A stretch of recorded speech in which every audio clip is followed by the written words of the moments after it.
8 часот и 10 минути и како што ви кажав, имавме толку време колку да се наместиме овдека во студиото, јас и мојата гостинка.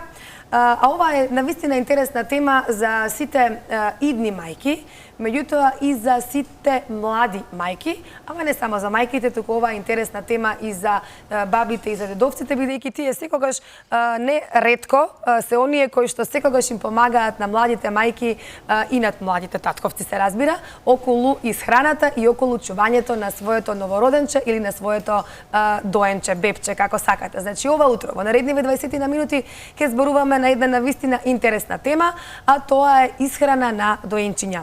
А кој најдобро ќе ни одговори на оваа тема, ако не нашата и ваша утринска гостинка, доктор Јана Јовановска, специјалист педијатар од клиничката болница Аџи Бадем Систина, кој што ова утро ни пристигна од своето работно место.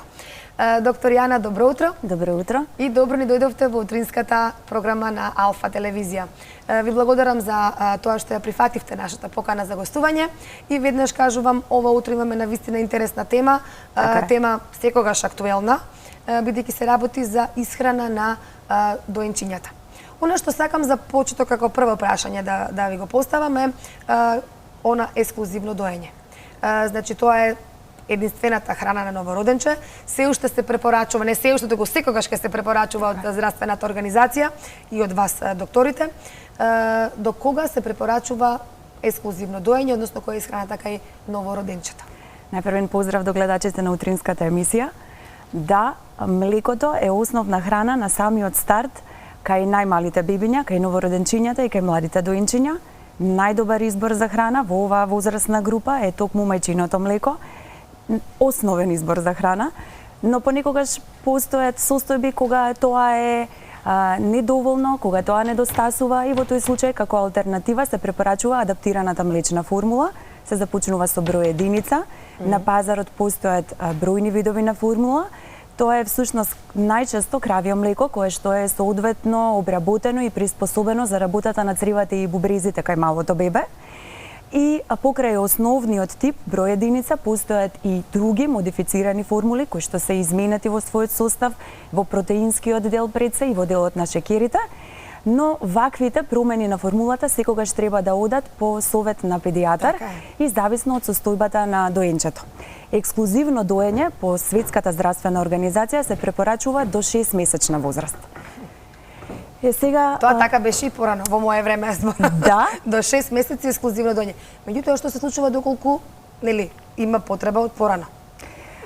Може да се почне со дохрана, така? Такви се и новите ставови, такви се и препораките на Европското здружение за педијатриска нутриција.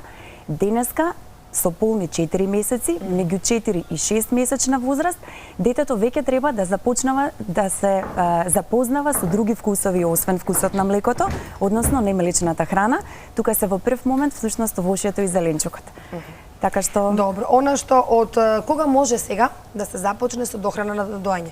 Кажавте дека ексклузивното доење е се уште по препораките на Светската здравствена организација и на вас педијатрите до 6 месеци. Кога регуларно, доколку нели мајката си дојде до 6 месеци ексклузивно доење, што понатаму? Како оди после исхраната? Да, може би по новите препораки и по нашите понови пракси веќе уште пред 6 месечна возраст да се започне со дохрана, односно со воведување постепено на немлечна храна. Тоа има веќе исто така бројни модификации во однос на тоа што го правевме во минатите години. Се започнува со овоше и зеленчук, но разликите во однос на изминатиот период се што многу разни типови на намирници можат да пробаат доенчињата токму до првата година од животот. Денеска рестрикциите се намалени по сите препораки на релевантните здруженија и институции.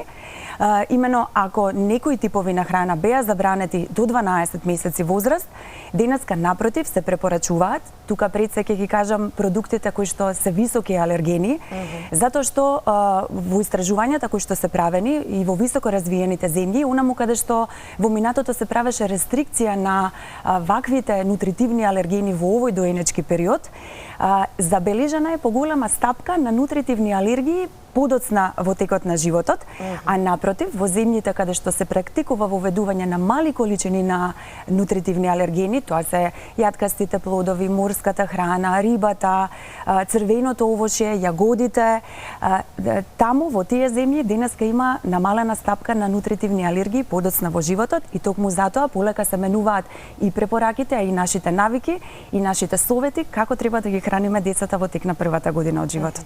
Ова е навистина интересно, еве и ново и за мене. Како, кажете ми сега по месеци, како би одело, значи кој тип на храна? Рековте до првата година и риба, и јаготка, така сето тоа што претходно се беше забрането, стрикно забрането до првата година, никако јаготка, никако риба, бидејќи да не се појави алергија. Ајде сега полека по месеци да им кажеме на нашите гледачи, значи полека како оди тоа постепено воведување на исхраната. Да, има некои правила кои што се постари и тие денеска се модификувани како одеше начинот на воведување на храна. Порано бевме повнимателни, па велевме дека еден продукт треба да се дава истиот во тек на 3 дена, за да се види дали ќе постои некаква реакција кај детето. Денеска тоа малку е убрзано, затоа што храната која што ја даваме на самиот старт кај децата, всушност не се покажала како висок алерген и искуствено ние не гледаме промени кај децата кога ги даваме првите намирници, овошјето и зеленчукот. Барем обично со кој овошје се почнува? Да, значи може да се почне и со овошје и со зеленчук, изборот е индивидуален. Може би нешто подобро е ако се започне со зеленчук, затоа што овошјето има сладок вкус, а децата многу убаво прифаќаат сладки вкусови, па затоа велиме подобро е да дадеме зеленчук, што ќе биде нешто ново, може да биде покиселкасто, може да биде погорчливо и тоа е баш нешто сосема ново за детето. И потоа има поголема веројатност подобро да го јаде ако го проба тоа прво. Од зеленчук, например, еве конкретно со кој да се почне? Еве со морков, со тиквичка, потоа може да се направи комбинација со пашканат, компир, сладок компир, потоа тиквата е нешто добро што може да се почне како храна. Од овошјето сега на пазарот има цреши. Црешите се одлично прво овошје за мало бебе, јаболко, круша, банана. Потоа се редат, откако ќе воведеме повеќе вакви продукти, можеме да започнеме со житарки, најпрвен со оние кои што не содржат глутен, тоа се просото. На колку месеци? Еве да кажеме... После, да, од 6 месечна возраст. Од 6, веќе одма и со житарки? Да, така? Да. Значи просо, пченка, ориз, што друго, овес, па потоа и оние кои содржат глутен, затоа што по најновите препораки, меѓу 4 и 12 месечна возраст кај децата, треба да се воведе и оброк со глутен, но при тоа да се внимава да откако ќе се воведе во следните недели не се прави прекумерна употреба, прекумерно давање на глутенот, затоа што се верува дека ваквото постапно воведување е подобро за глутен интолеранција. Тука ми се наметнува едно прашање, велите се наеднаш, така, мислам, дозволено е се наеднаш и овош и зеленчук. Доколку се јави алергија, доколку се појави алергија кај новороденчето, како ќе се знае од што е? Да, дали е, например, од добро, овошјето или од зеленчук? Така, затоа е добро, барем да се дава по еден продукт во тек на еден ден, за да видиме дали ќе постои алергија, веднаш има дали реакција? Дали ќе постои некаква кожна реакција, дали ќе постои некаква стомачна тегоба, барем да има по еден продукт секој ден, па потоа да се прави комбинација меѓу различните продукти. Старото правило беше 3 дена едно исто, па сега потоа тоа веќе не важи, така? Сега тоа веќе не важи. Може и да се испрактикува, зошто да не, меѓутоа кога нема потреба, зошто да бидеме па и толку многу внимателни. Ве слушаат ли мајките? Да. Да, сакам нешто друго да кажам. Важно е зеленчукот да биде термички обработен. Так. И тоа само на база на вода, сварен во вода, без сол, без масло, а овошјето секогаш да го даваме свежо. Значи само добро измиено, излупено, изблендирано и тоа е готово, спремно за оброк кај доенчињата. И ден денеска најчесто и овошјето термички се обработува пред да се даде, особено кај многу мало бебе, нема потреба, овошјето треба да се даде свежо. Доколку се почнува со дохрана, сепак продолжува доењето, така? Апсолутно, колку пати, колку оброци дневно се доволни кај доенчето? Да, воведувањето на оброците е постепено. најпрв еден оброк кој што треба да се воведе во пладневните часови и потоа постепено како воведуваме поголем број на продукти, даваме и појадок, а потоа и вечера.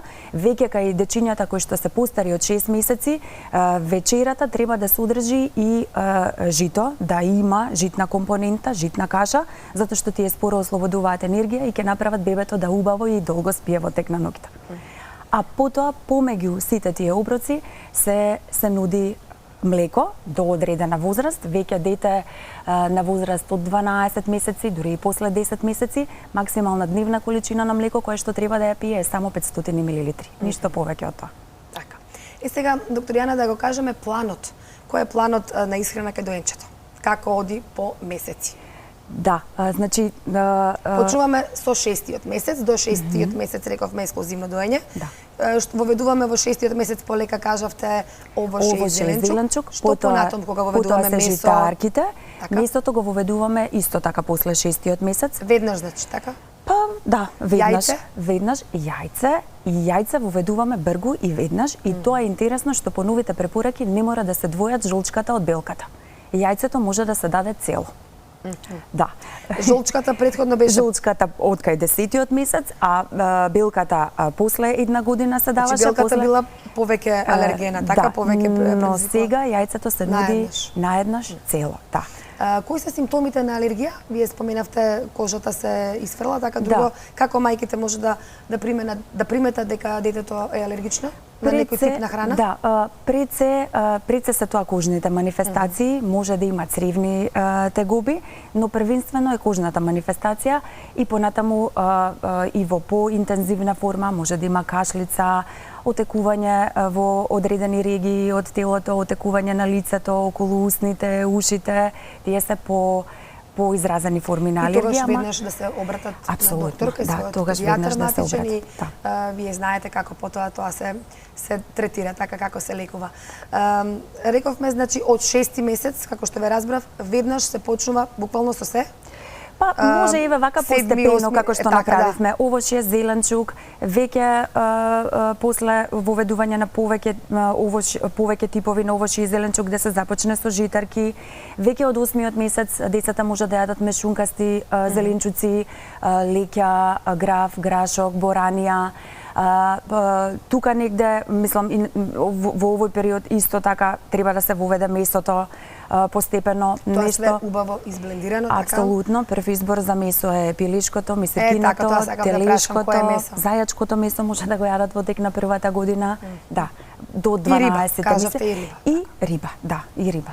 И кај децата кои што исто така, значи имаат ризик од алергија, кај децата кои што веќе имаат склоност кон алергија, кои што имаат атописки промени на кожата, кои што имаат фамилно оптоварување со нутритивни алергии, на пример со алергија на кикирики, треба да се даде дури и овој плод во тек на првите 12 месеци возраст, значи некако целосна кикирика, но како путер од кикирика да проба, да се види дали има да пробаат, да, затоа што новите ставови се такви дека можеби е на раната хипосензибилизација е подобра и дава помала стапка на алергиска реакција подоцна во тек на животот. Оно што е сега новина, беше и за мене новина, претпоставувам за идните и млади мајки не е, ама јас би сакала да проговориме малку повеќе и за тоа, lead weaning, така? Да. Нема термин, нема соодветен термин да се преведе ова, тоа е на англиски lead weaning, така, добро ли го изговорам? Weaning, да, или feeding. Или feeding. Сега докторката Јана ќе објасни што тоа значи. Ова е, значи, најнов тренд на дохрана кај доенчињата. Докторка, прво кажете ми што значи lead weaning? Тоа всушност значи самостојно хранење кај бебињата. Можност да бебето со својата моторна способност стави храна во рачето и ја принесе кон устата. И тоа почнува обично кога? Сигурно после 6-тиот месец, така. Тоа со развивање на моториката, така, кога може да држат предмети. Апсолутно, да, и треба да оди по една соодветна проценка најпрвен кај доенчето од педијатар и со дозвола. Значи најпрвен да се процени моторната способност на децата. Всушност постојат одредени правила, детето треба да ја удвостручи својата родилна тежина и да може самостојно и цврсто да седи во исправена позиција, за да може во исправена позиција да го сместите во хранилката или на хранилката на семејната трпеза, и веќе да има некаква контрола и координација меѓу рачето и устето. Во прв момент, всушност препораките се такви да ова може и да биде прв избор на храна кај бебето, прва можност да вкуси нешто ново. Може и така, значи постојат и такви записи дека може бебето од 6 месечна возраст токму вака да го проба вкусот на немлечната храна, но всушност најбезбедно, она што најчесто го гледаме е дека ваквиот тип на исхрана треба да се практикува некаде после 8-миот месец, така, и особено после 9-тиот месец. Тоа е веќе внесено и во официјалните упатства кои што се дадени од Европското здружение за педиатриска нутриција. Треба како треба да изгледа храната, така, за да може да се јаде на овој начин, да им објасниме еве на нашите гледачи. Треба мека храна, која што мека, но сепак не лизгава храна, која што ќе биде припремена во поголеми парчиња, како во форма на големина на прст, и тие ќе бидат соодветни да со грубата моторика на бебенцето може да го стави во рачето, да го задржи и да го принесе до уста. Ваква храна што би било? Банана, например, дел од банана оставен во долниот дел со курата за да не биде лизгава, а во горниот дел да може, значи, слободно да ја јаде. Потоа парченца сварена брокула. Бананата е мека и да нема запчиња се уште, лесно. Апсолутно, да. Парченца сварена брокула, карфиол, печен сладок компир, обичен компир, варен морков, парчиња авокадо, варен морков, да, тој би бил по-лизгав, но да, и тоа доаѓа во предвид. Јајце испржено без масло, само на нелиплива тава, исечено на лентички.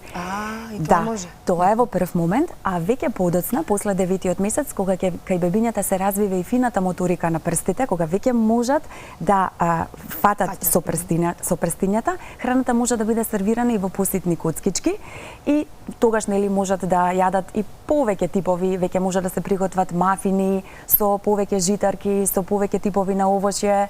Така, еден забавен начин на хранење кај бебињата. Од кога се практикува овој начин и каков е интересот или колку е прифатен во светот, па и кај нас колку е прифатен од идните мајки, не, ама ајде од младите мајки? Да, прифатен е се повеќе и на наше огромно задоволство родителите ги слушаат нашите совети, затоа што ова е исклучително важен начин на исхрана. Важно е пред се затоа што се прави една голема моторна стимулација кај бебето, не само моторна, туку и сензорна. Се вежба грубата и фината моторика на шаката, се подобрува координацијата шака-уста, рака-око. Ова е еден забавен начин на хранење. Пред се е значено затоа што бебето се осамостојува, може да ја дели семејната трпеза, и тоа е многу поедноставно затоа што родителите не мора да прават посебно јадење, туку дел од нивното јадење можат да го модифицираат и приспособат за исхраната кај бебенцето, така што е многу значајно и навистина треба секој родител да го практикува, можеби не во сите оброци. Помалку е прифатено затоа што потоа родителите имаат многу им треба време додека да средат од целиот неред што го направило бебето, затоа што ќе се извалка многу, ќе извалка целата околина, па треба време додека родителите да го средат целиот хаос, но е навистина важно да се практикува, можеби не во сите оброци кај детето, но сепак да има обиди и поединечни оброци кога веќе вака самостојно ќе се учи да јаде. На интернет има многу од овие од Led Ovening има премногу рецепти. Да. Значи можат сите оние заинтересирани кои што не пратат во овој момент можат секако да си најдат некои рецепти и да го применат во исхраната на своето новороденче. Доктор Јана, пред крај сме на разговорот, веќе полека времето ни изминува. Постои ли сепак до оваа една година, додека станува збор за доенче, постои ли сепак некој тип на храна кој што е забранет, забранет не е, можеби грубо звучи, меѓутоа кој што не се практикува, некој тип на храна кој што се препорачува само по првата година, по тие 12 месеци. Да, медот не би требало да се даде во оваа возраст. Одредени типови на месо кои што се помасни, тоа се свинското, јагнешкото месо, пржената храна, пржено месо, пржени намирници, сол, масло може маслиново, но и не мора, зависно од енергетските потреби на детето. Потоа конзерванси, адитиви, фабрички процесуирана храна, сите тие не се добри намирници и за возрастните, а не па за оваа возрастна група за најранлива. дечиња да, доенчиња до 12 месеци. Сосема за крај, сосема кусо, еден совет, еден да кажам и апел, ајде не, него туку совет до младите мајки и до сите оние идни мајки, па и баби и дедовци кои што можеби не следат во моментот, од вас како педијатар околу исхраната на дечињата. Ние можеби никогаш претеруваме кога не им се јаде, упорно нели ајде земи правиме се и се што само за да го нахраниме детето.